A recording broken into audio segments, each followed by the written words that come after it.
तो आदाब, नमस्कार, गुड इवनिंग, सत श्री अकाल। एक बार फिर आप तमाम लोगों का स्वागत है क्राइम तक की कहानी के इस एपिसोड में। उम्मीद है पूरी फैमिली अच्छी होगी, अपना और अपनों का ख्याल रख रही होगी। एक मौत, दो अलग अलग पुलिस, दो अलग अलग जांच और दो अलग अलग जांच रिपोर्ट। अब मुश्किल ये है कि किस पर यकीन करें कि कौन सी रिपोर्ट सही है और कौन सी गलत। असम की आवाज़ सुपरस्टार जुबीन गर्ग, 19 सितंबर को सिंगापुर में उनकी मौत हुई थी। अब सिंगापुर में मौत हुई तो सिंगापुर की सरजमीन पर ही जांच होगी, लेकिन जुबीन गर्ग की मौत के बाद असम में जो हालात थे उसको देखते हुए असम की सरकार, असम के मुख्यमंत्री ने एक अलग से जांच बिठाई, एक स्पेशल टीम बनाई और उस टीम ने अपनी जांच की। उस टीम की फाइंडिंग्स जो थी, जो जांच के बाद असम पुलिस की, वो ये थी कि जुबीन गर्ग का मर्डर हुआ है, कत्ल हुआ है। 7 लोग किसी न किसी तौर पर इस कत्ल में शामिल हैं, जिनमें से 4 तो सीधे कातिल हैं और 3 अलग अलग रूप में शामिल हैं। इसके बाद असम पुलिस ने चार्जशीट दाखिल कर दी कोर्ट में। चार्जशीट दाखिल होने के बाद चार्जेस फ्रेम हो गए। 7 आरोपी जेल में हैं। अब और उन पर मुकदमा शुरू हो चुका है और मुकदमे की कार्रवाई चलेगी। फास्ट ट्रैक कोर्ट में शायद फैसला भी आ जाए। ये कहानी का एक पहलू है। लेकिन अचानक 14 जैन यानी कल, यानी कि वेंसडे को सिंगापुर से खबर आई। सिंगापुर की कोर्ट में सिंगापुर के जो पुलिस है सिंगापुर की, उसने एक रिपोर्ट दी और इसी रिपोर्ट के बाद अब ये सवाल खड़ा हो गया कि सिंगापुर पुलिस सही है या फिर असम पुलिस सही। असम पुलिस कह रही है कि जुबीन गर्ग का कत्ल हुआ। सिंगापुर पुलिस कहती है कि जुबीन गर्ग का कत्ल नहीं हुआ, वो एक हादसा था। असम पुलिस कह रही है कि डूबते वक्त जुबीन को बचाने की कोशिश नहीं की गई। सिंगापुर पुलिस कह रही है कि जुबीन ने खुद लाइफ जैकेट पहनने से मना कर दिया था। असम पुलिस कह रही है कि जुबीन को साजिश के तहत शराब पिलाई गई। सिंगापुर पुलिस कह रही है कि जुबीन पहले से ही नशे में थे और उस नाव पर आने के बाद भी लगातार शराब पी रहे थे। असम पुलिस कह रही है कि जुबीन को जानबूझकर समंदर में उतारा गया। सिंगापुर पुलिस कह रही है कि जुबीन खुद ही तैराकी के लिए समंदर में उतरे अपनी मर्जी से। असम पुलिस कह रही है कि जुबीन के कत्ल के लिए सीधे 4 लोग जिम्मेदार हैं और सिंगापुर पुलिस कह रही है कि जुबीन की मौत के पीछे कोई साजिश नहीं है। अब सिंगापुर पुलिस ने जो कुछ कोर्ट में कहा, उसने उस पूरे केस को यू टर्न पे लाके खड़ा कर दिया। अब समझ में नहीं आ रहा कि असम पुलिस की चार्जशीट जो है, कोर्ट में मुकदमा जो है, 7 आरोपी जेल में जो हैं, 4 पर मर्डर का इल्ज़ाम है, अब इनका क्या होगा। और क्या असम सरकार ने जल्दबाजी में ये सब कुछ किया। जुबीन गर्ग की मौत के बाद जो जुबीन को लेकर लोकप्रियता, जो लोगों के अंदर एक भावनाएं जागी, उसको लेकर इस केस को और पेचीदा बना दिया असम सरकार ने। इस साल चुनाव भी है असम में, तो क्या उस मौत को चुनाव में भुनाने का भी काम किया गया इसी केस के ज़रिए। तो ये सारी चीज़ें बताऊं, असम सरकार की चार्जशीट से लेकर सारी कहानी तो आपको सुना दी, लेकिन सिंगापुर में जो हुआ कल, उसकी पूरी डिटेल आपके सामने है, ताकि सिंगापुर पुलिस जुबीन गर्ग की मौत को लेकर क्या कुछ कह रही है, ये जानना ज़रूरी है। सिंगापुर में क्रोनर्स कोर्ट है। क्रोनर्स कोर्ट में ही इस मामले की सुनवाई हुई और कल गवाही हुई और सिंगापुर पुलिस ने अपने बयान दिए। क्रोनर्स कोर्ट वो कोर्ट है सिंगापुर में जिसमें 2 तरह की अदालतें हैं वहाँ पर। एक जिसमें क्रिमिनल केसेस की सुनवाई होती है, दूसरी वो जो अननेचुरल डेथ है, लेकिन जिसमें मर्डर और बाकी चीज़ें अभी क्लियर नहीं हैं। तो जुबीन गर्ग की मौत चूँकि एक समंदर में डूबने से हुई, तो उसकी वजह से ये मामला क्रोनर्स कोर्ट में गया। अब क्रोनर्स कोर्ट में होता ये है कि जो भी मैटर आता है, जो भी केस आता है, उसकी सुनवाई उसी क्रोनर्स कोर्ट का एक क्रोनर यानी एक जुडिशल अफसर करता है। पुलिस नहीं करती, जुडिशल अफसर करता है खुद। जैसे मान लीजिए कि जज करता है। तो क्रोनर्स कोर्ट के जुडिशल अफसर ने इस केस के इन्वेस्टिगेटिंग अफसर बने और उन्होंने इसकी पूरी जांच की और उस जांच के बाद जो कुछ उन्होंने पाया और जो कल कहा, हूबहू सारी चीज़ें सिंगापुर पुलिस की और क्रोनर्स कोर्ट में दी गई गवाही की, बयान की पूरी रिपोर्ट अब आपके सामने, जिससे क्लियर हो जाएगा कि जुबीन गर्ग की मौत के पीछे की सच्चाई क्या है। कोनर्स कोर्ट में सिंगापुर पुलिस ने कहा कि सितंबर 2025 में नॉर्थ ईस्ट इंडिया फेस्टिवल में शामिल होने के लिए जुबीन गर्ग सिंगापुर आए थे। 19 सितंबर 2025 जिस दिन उनकी मौत हुई, उस दिन वो अपने होटल से निकले और होटल से निकलकर कैपल बे, ये एक जगह है सिंगापुर में, वहाँ के मैरीना बीच पर पहुँचे और मैरीना बीच पर एक नाव पर सवार हुए बीच किनारे से। सिंगापुर पुलिस के मुताबिक जब जुबीन गर्ग पहुँचे और उस नाव पर सवार हुए, तब कुल 20 लोग उस नाव पर सवार थे, जिनमें जुबीन गर्ग के दोस्त, उनके बैंडमेट, ऑर्गेनाइजर के कुछ लोग। चीफ इन्वेस्टिगेटिंग अफसर ने कोर्ट को बताया कि नाव पर पहुंचते ही जुबीन गर्ग और उनके तमाम जो साथ लोग थे, उन्होंने पार्टी करनी शुरू कर दी। इन्होंने कुछ स्नैक्स लिए और फिर शराब पी नाव पर। नाव पर सवार कई जो विटनेस थे, उन्होंने बताया कि जुबीन ने भी शराब पी। एक गवाह कहना था कि जुबीन ने कुछ पैग लिए, जिनमें जिन, विस्की और गिनीज स्टाउट नाम की कोई एक शराब है, उसके कुछ सिप लिए। जिस नाव पर सवार थे जुबीन गर्ग और उनके साथी, वो नाव सिंगापुर के लाजरस आइलैंड से सेंट जॉन्स आइलैंड की तरफ जा रही थी। नाव चली और अब इन्हीं दोनों आइलैंड के बीच आगे बढ़ना शुरू हुई। इन्हीं दोनों आइलैंड के ठीक बीच में जब ये नाव पहुंची तो नाव रुक गई। अब वहाँ से समंदर का पूरा वो शुरू, जहाँ पे लोग जाते हैं स्कूबा डाइविंग और बाकी चीज़ें जो करते हैं, स्कूबा डाइविंग करें या फिर आप तैराकी करें।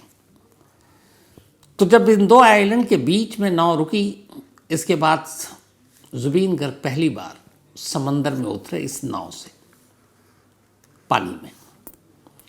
समंदर में उतरने से पहले जुबीन ने बाकायदा लाइफ जैकेट पहन रखी थी, लेकिन लाइफ जैकेट का साइज़ जो है वो बड़ा था।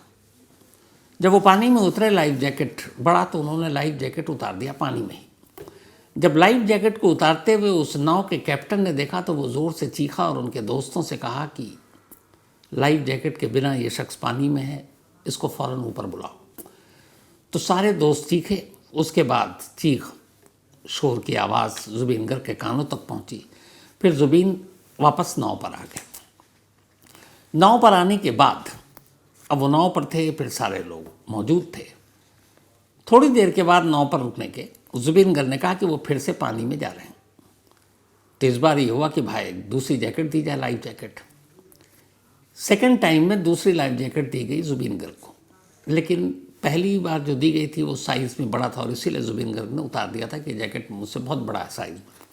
तो दूसरी बार थोड़े छोटे साइज़ का उन्हें जैकेट दिया गया, जो साइज़ में कम था, छोटा था। लेकिन जुबीन गर्ग ने उस जैकेट को देखा और पहना नहीं, पहनने से इनकार कर दिया और बिना लाइफ जैकेट पहने हुए पानी में उतर गए। जब वो पानी में उतरे और अब पानी में आगे की तरफ बढ़ रहे थे, तैरते हुए लाजरस आइलैंड की तरफ बढ़ रहे थे, मतलब थोड़ी दूरी पर बॉर्डर है वहाँ पर दोनों आइलैंड के बीच में, तो बढ़ रहे थे। तभी जब लोगों ने देखा और फिर कैप्टन ने देखा उस नाव के कि जुबीन बिना लाइफ जैकेट के पानी में उतर गए हैं, तो सारे दोस्त और वो कैप्टन चीखे। उन्होंने कहा कि अपने दोस्त को वापस बुलाओ, ये रिस्की है। तो जब फिर से चीखे तो जुबीन गर्ग को आवाज़ आई। जुबीन गर्ग ने देखा, फिर उन्होंने कहा ठीक है। वो वापस नाव की तरफ अब तैरने लगे। लेकिन जैसे ही नाव की तरफ तैरने लगे, तभी अचानक थोड़ी देर के बाद ऐसा हुआ कि उनके जिस्म में कोई हरकत नहीं थी और उनकी रफ्तार सुस्त पड़ गई और चेहरा पानी में डूबने लगा। जब ये देखा कि वो एकदम बिल्कुल फ्लैट पानी में, तब फिर आसपास के लोग भागे, जुबीन गर्ग को उठाकर ऊपर लाए और ऊपर लाने के बाद उनको सबसे पहले सीपीआर दी गई। जो सीपीआर अगर किसी को हार्ट अटैक टाइप चीज़ होती है तो फ़ौरन देने से कई बार जान बच जाती है। तो एक तरफ सीपीआर दी जा रही थी, दूसरी तरफ जुबीन गर्ग की हालत थी। फ़ौरन नाव में सवार नाव के जो लोग थे, उन्होंने पुलिस कोस्ट गार्ड को फ़ोन कर दिया। उन्होंने कहा यहाँ एक इमरजेंसी हो गई है और एक शख्स इस तरीके से बेहोश है, सीपीआर दिया जा रहा है लेकिन कोई फ़र्क नहीं पड़ रहा।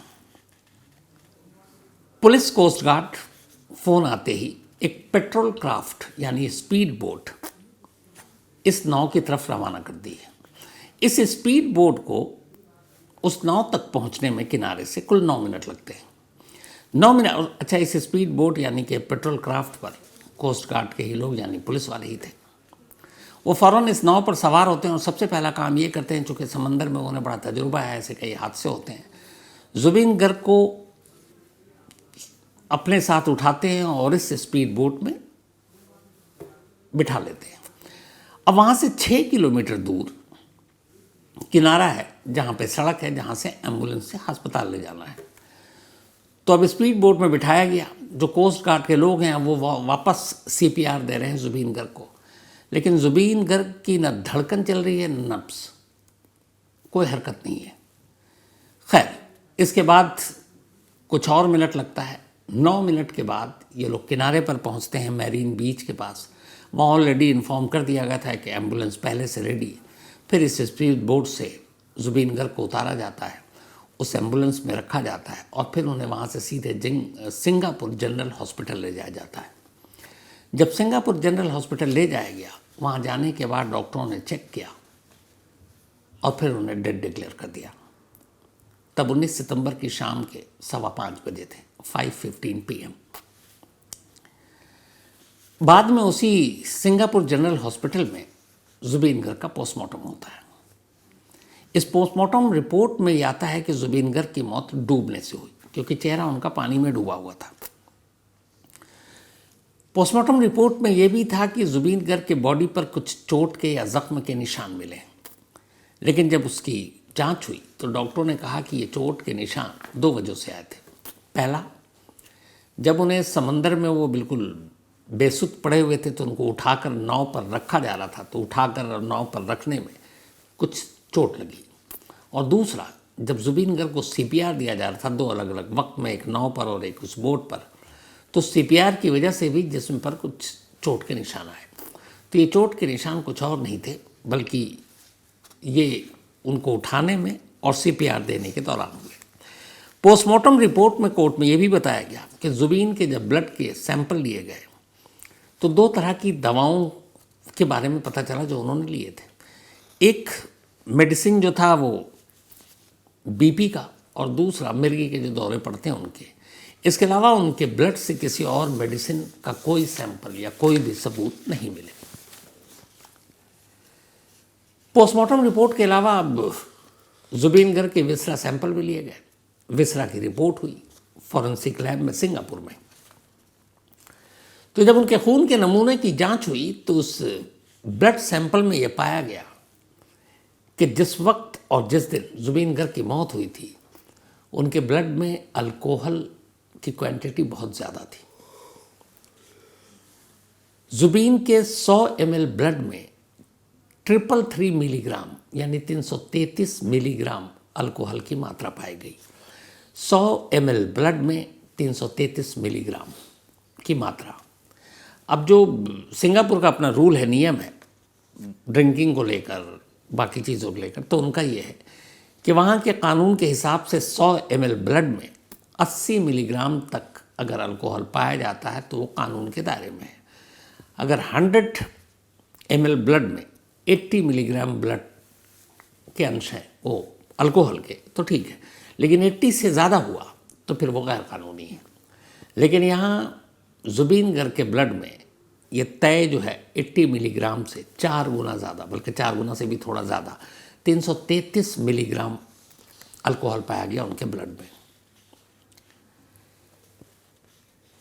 अब जुबीन के होटल से भी पुलिस ने 750 ml की एक विस्की की बोतल बरामद की। इस विस्की में 43 ml अल्कोहल था। मतलब अलग अलग आता है ना, 40 या फिर उससे ज़्यादा जो अल्कोहल की मात्रा होती है किसी भी ड्रिंक में, तो इसमें 43% अल्कोहल की मात्रा थी उस विस्की बोतल में। और वो विस्की की बोतल 1/3 खाली थी, सिर्फ उसमें 25% शराब बची हुई थी।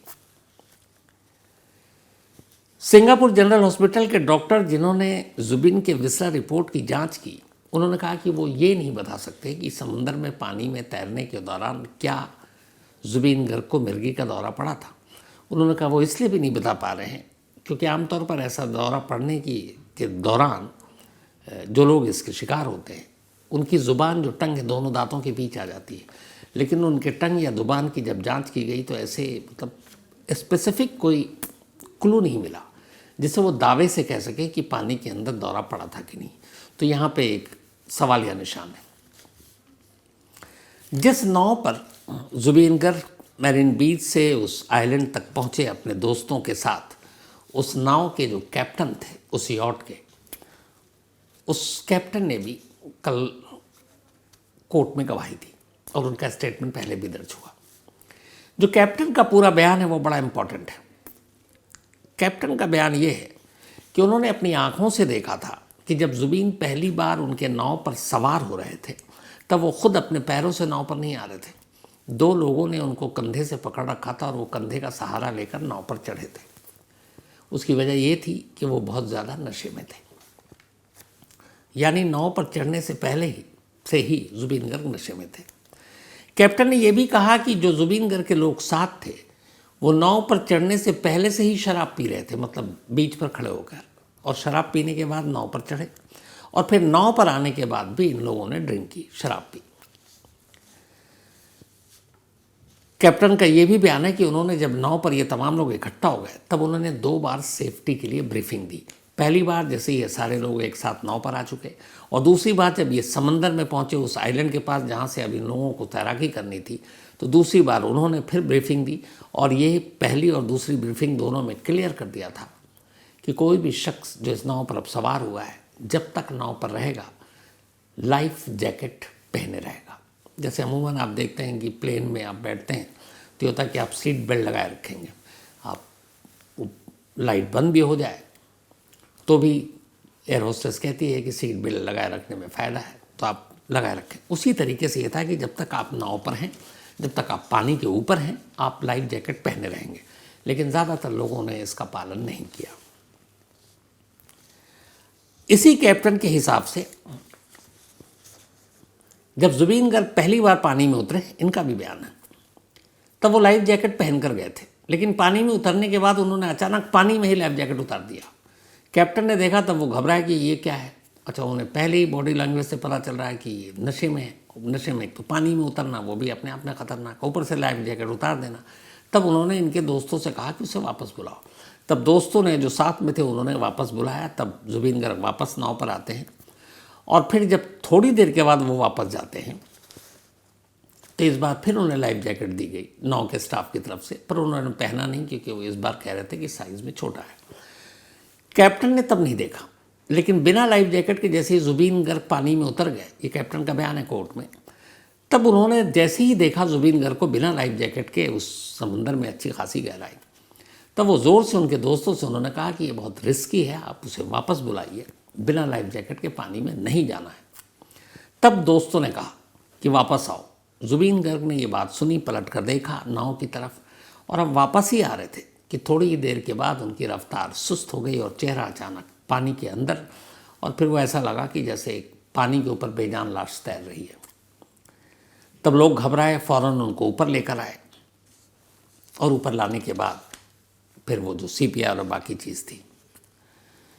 कैप्टन का ये भी कहना था कि नाव पर सवार ज़्यादातर लोग इंक्लूडिंग जुबीन गर्ग लगातार शराब पी रहे थे, नाव पर चढ़ने से पहले भी, और कैप्टन के हिसाब से जब वो नाव पर आए तब भी वो अपने आप नहीं चल रहे थे बल्कि सहारा देकर लाया गया था।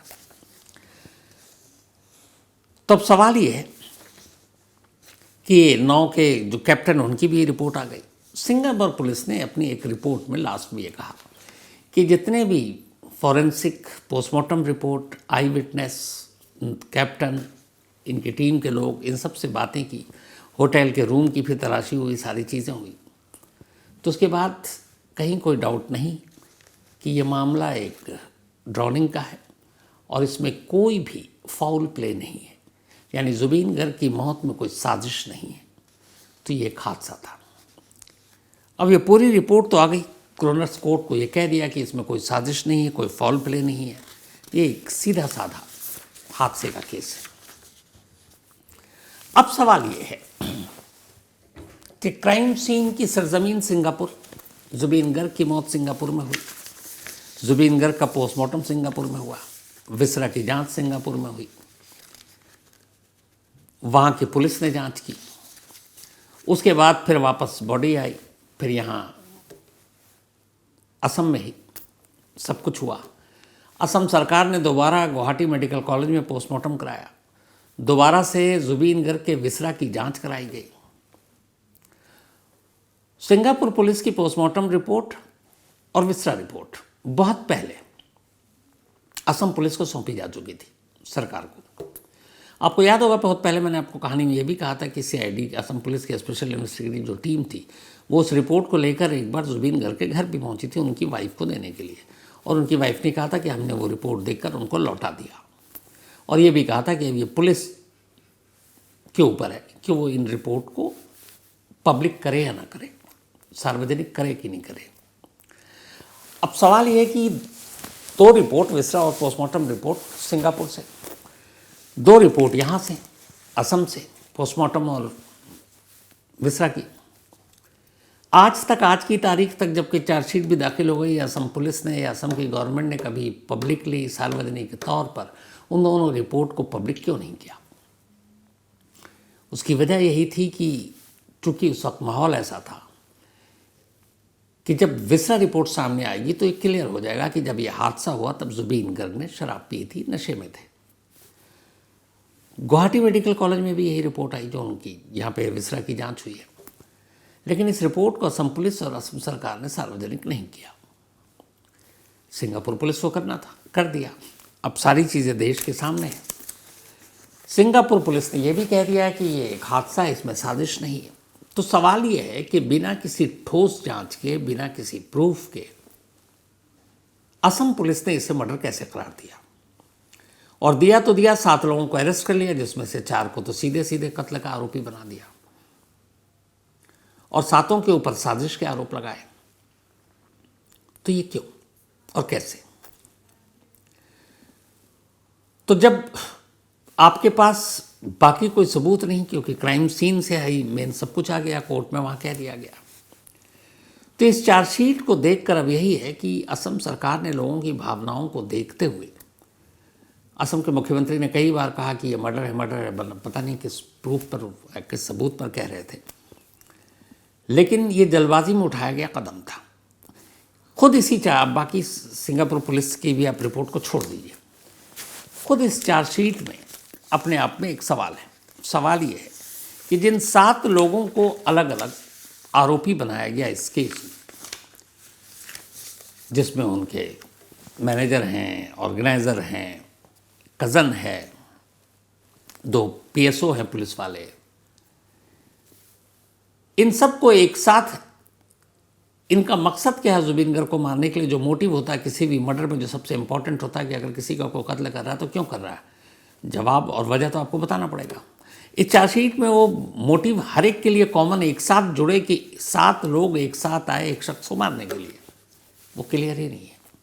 तो जब क्लियर ही नहीं है तो जिस मोटिव पे ही आप सबसे पहले हार रहे हो, तो फिर ऐसी चार्जशीट का मतलब क्या था? अब इस चार्जशीट के बाद असम सरकार, असम पुलिस से सवाल पूछे जा रहे हैं, लेकिन अभी तक 24 घंटे से ज़्यादा हो गया, वो खामोश हैं, इस पर कुछ जवाब नहीं दे रहे हैं। लेकिन जाहिर सी बात है कि सिंगापुर पुलिस की इस फाइंडिंग्स को आप कोर्ट पे तो नहीं झुटला सकते। तब होगा ये कि शायद इस चार्जशीट का हश्र बहुत बेकार हो, और जो 7 लोग अभी तक जेल में हैं जुबीन गर्ग की मौत के इल्ज़ाम में, वो आसानी से ज़मानत लेकर अब बाहर आ जाएंगे, क्योंकि केस ही कमज़ोर है। तो सिंगापुर पुलिस की इस फाइंडिंग के बाद, कोर्ट में इस बयान के बाद, ये पूरा मामला फिर से वहीं आकर खड़ा हो गया जहाँ पे पहले था। तो ये थी आज की कहानी, लेकिन कहानी ख़त्म करूँ उससे पहले वही अपना सिलसिला। आज शान खान, इनका जन्मदिन है, तो हैप्पी बर्थडे शान। इसके अलावा इंद्रपाल सिंह, इनका भी आज बर्थडे है, तो हैप्पी बर्थडे इंद्रपाल जी। साथ ही रेहान कादरी, इनका भी आज बर्थडे है, तो हैप्पी बर्थडे रेहान कादरी, और ये शुएब कादरी के बेटे हैं। साथ ही प्रतिभा, इनका भी आज जन्मदिन है, तो हैप्पी बर्थडे प्रतिभा, और ये अंशुल कटियार जी की वाइफ है। इसके अलावा अल्तमश बाबू, इनका भी बर्थडे है, तो हैप्पी बर्थडे अल्तमश, और ये आसिफ इकबाल के भाई हैं। साथ ही अनिल कुमार, इनका भी आज बर्थडे है, तो हैप्पी बर्थडे अनिल, और ये भेजा है संगीता कुमारी ने, संगीता के हस्बैंड है अनिल। तूबा मलिक, इनका भी आज बर्थडे है, तो हैप्पी बर्थडे तूबा, और ये शारिक मलिक साहब की वाइफ हैं। इसके अलावा गुरिंदर सिंह, इनका भी आज जन्मदिन है, तो हैप्पी बर्थडे गुरिंदर साहब। और ये भेजा है इमरान ने, जिनके वो दोस्त हैं। तो इसके साथ ही कहानी में आज इतना ही। अब आपसे मुलाकात होगी कल रात 9 बजे किसी नई कहानी के साथ। तब तक अपना और अपनों का ख्याल रखिएगा। Thank you very much.